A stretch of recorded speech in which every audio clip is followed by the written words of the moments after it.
प्रस्तावना घर में अब रिश्तों का रंग बदल चुका था। जहां पहले हर सुबह हंसी खुशी से शुरू होती थी, अब वहां सवालों, तानों और खामोशियों की परत जमने लगी थी।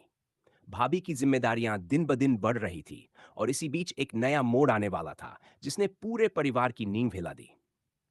दिशयन सुबह का आंगन, सुबह का सूरज खिड़कियों से झांक रहा था। भाभी रसोई में खड़ी चाय बना रही थी। उनकी आंखों में रात भर की थकान साफ छलक रही थी। तभी सास कमरे से बाहर निकली और बोली, बहू, घर में सब कुछ संभालना सिर्फ तुम्हारा काम नहीं है, लेकिन अब देखो, तुम्हारे जेठ जी की तबीयत भी सही नहीं है। भाभी ने झुककर जवाब दिया, जी माँ जी, मैं सब संभाल लूंगी, आप चिंता मत कीजिए। जेठ और भाभी का संवाद। जेठ सोफे पर बैठे खांस रहे थे।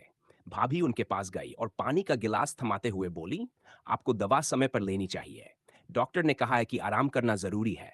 जेठ ने धीमी आवाज में कहा, तुम्हारी वजह से ही ये घर अभी तक संभला है, वरना सब बिखर जाता।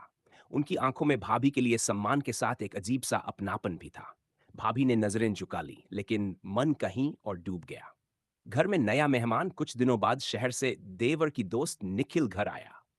पढ़ाई के बहाने वह अक्सर घर आता जाता था, लेकिन इस बार उसकी निगाहें सिर्फ देवर पर नहीं, बल्कि भाभी पर भी ठहरने लगीं। एक दिन आंगन में अकेली बैठी भाभी से उसने कहा, भाभी जी, आप इतना काम क्यों करती हैं? कोई आपकी कदर ही नहीं करता। भाभी चौंक गई। निखिल, ये घर है मेरा, और घर को संभालना मेरा फर्ज है। कदर की उम्मीद रखकर काम नहीं किया जाता। निखिल मुस्कुराया, लेकिन उसकी मुस्कान के पीछे छिपी नीयत को भाभी समझ गई। दृश्य 4। सास बहू का टकराव। एक शाम सास ने ताना कसते हुए कहा, बहू, तुम्हें जरूरत से ज्यादा बोलने की आदत है। तुम्हारे कारण देवर लोग बिगड़ रहे हैं। भाभी ने नम आंखों से कहा, मांजी, मैंने तो हमेशा सबके लिए अच्छा ही चाहा है। अगर मुझसे कोई गलती हुई हो तो आप डांट दीजिए, लेकिन आरोप मत लगाए। सास ने गुस्से में कहा, बहुत समझदार बन रही हो आजकल। कहीं ऐसा तो नहीं कि तुम्हारा ध्यान कहीं और है? ये सुनकर भाभी सन्न रह गई। उन्हें लगा जैसे घर की नींव अब उन पर शक करने लगी है। दृश्य 5। रात की खामोशी। रात के समय भाभी छत पर अकेली बैठी थी। हवा में ठंडक थी, लेकिन उनके दिल में उथल पुथल थी।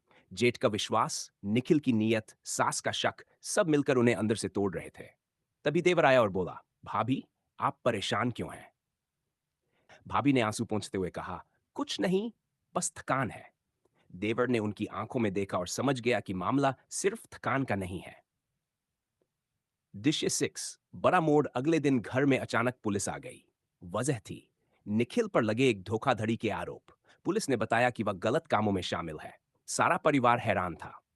भाभी ने तुरंत कहा, मैंने पहले ही महसूस किया था कि उसका इरादा सही नहीं है। सास को अपनी गलती का एहसास हुआ। बहू, मुझे तुम पर शक नहीं करना चाहिए था। भाभी की आंखों से आंसू बह निकले। दृश्य 7। परिवार की नई शुरुआत। इस घटना ने पूरे परिवार को हिला दिया, लेकिन अब सबको एहसास हो चुका था कि भाभी ही वो धुरी है जो घर को बांधकर रखे हुए हैं। जेठ ने परिवार के सामने कहा, भाभी सिर्फ हमारी बहू नहीं, बल्कि इस घर की आत्मा है। हम सबको अब इन्हें समझना होगा। सभी ने मिलकर भाभी को गले लगाया। एपिसोड 22 का अंत, लेकिन कहानी यहीं खत्म नहीं होती। भाभी के मन में अब भी कई सवाल बाकी हैं। क्या जेठ और भाभी के बीच का रिश्ता सिर्फ सम्मान तक ही सीमित रहेगा? क्या सास का शक फिर से लौट आएगा? और क्या देवर को कभी सच्चाई का सामना करना पड़ेगा? अगले एपिसोड सेक्स में होगा। भाभी के सामने एक नया प्रस्ताव, परिवार में छुपा हुआ राज, और लव एंगल का सबसे बड़ा मोड़।